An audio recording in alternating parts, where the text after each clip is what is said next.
rapport à l'héritage du chrétien, ou sa bénédiction. 2 mensonges par rapport à la santé. 3 mensonges par rapport à l'épreuve. 4 mensonges par rapport au bien-être, ou la mode. 5 mensonges par rapport au mariage. 6 mensonges par rapport aux agents du diable. Satan a réussi à encombrer notre siècle de toutes sortes de distractions, et de systèmes savamment organisés pour empêcher les chrétiens d'avoir la foi. Satan sait mieux que les chrétiens que la foi vient en méditant régulièrement la parole de Dieu. Romains 10, 17, ainsi la foi vient de ce qu'on entend, et ce qu'on entend vient de la parole de Christ. Nous citerons juste 2 exemples. Les chaînes de télévision. Combien de temps les chrétiens modernes passent sur les chaînes de télévision du monde pour se distraire? Ces chaînes proposent toutes sortes de films, de sports, de musique, de programmes, et autres jeux qui absorbent une bonne partie de la journée. À la fin, le chrétien est épuisé et n'a plus le temps de prier et de méditer la Bible. Alors que sans la prière et la méditation de la Bible, il n'y a pas de vie chrétienne. Internet et les réseaux sociaux. Un puissant moyen de communication, qui véhicule toutes sortes de choses, y compris les plus perverses et immorales. À notre humble avis, nous déconseillons l'Internet, surtout les réseaux sociaux aux nouveaux chrétiens. Si nous ne sommes pas suffisamment enracinés dans la parole de Dieu, mieux vaut être prudent.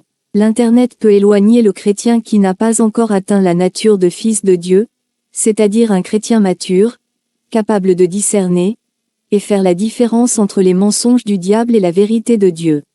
NB. Nous n'omettons pas le fait qu'il existe aussi bien sur les chaînes de télévision, que sur Internet des programmes, et émissions chrétiennes capables d'encourager, de fortifier, d'enseigner, d'exhorter et d'édifier le chrétien. Mais nous soutenons que la télévision et l'Internet sont bons pour ceux qui ont une certaine maturité spirituelle. Sauf les télévisions chrétiennes et les sites chrétiens sur Internet. Nous ne voulons pas polémiquer sur le sujet. Mais nous constatons seulement avec regret que beaucoup de chrétiens dits « modernes » sont dans la défaite. Satan sait que Dieu a créé toutes choses par la parole. Jean 1, 1 et 3, Au commencement était la parole, et la parole était avec Dieu, et la parole était Dieu. Toutes choses ont été faites par elle, et rien de ce qui a été fait n'a été fait sans elle. Et donc Satan aussi utilise la parole, les médias, télévision, Internet, réseaux sociaux, etc. pour véhiculer son mensonge. Avec tous les moyens de communication modernes, nous croyons que les chrétiens se trouvent dans un environnement très hostile pour mener une vie chrétienne victorieuse. Avec tout ce que les médias véhiculent comme mensonges et distractions, avouons avec humilité et sincérité qu'il est pratiquement impossible d'acquérir la qualité de « fils de Dieu ». Romains 8, 14. Conditions nécessaires pour une vie chrétienne authentique. Pour bénéficier des promesses de Dieu, il faut nécessairement les connaître. Mais, comment pourrions-nous les connaître si nous ne méditons pas suffisamment la parole de Dieu? Les chrétiens refusent de se conformer aux lois du royaume. Et ils écoutent plus Satan, avec toutes ses séductions, comme il a réussi avec Ève dans le jardin d'Éden. Une de ses victoires est de faire croire aux chrétiens qu'il est fort, ou que Dieu ne les aime pas.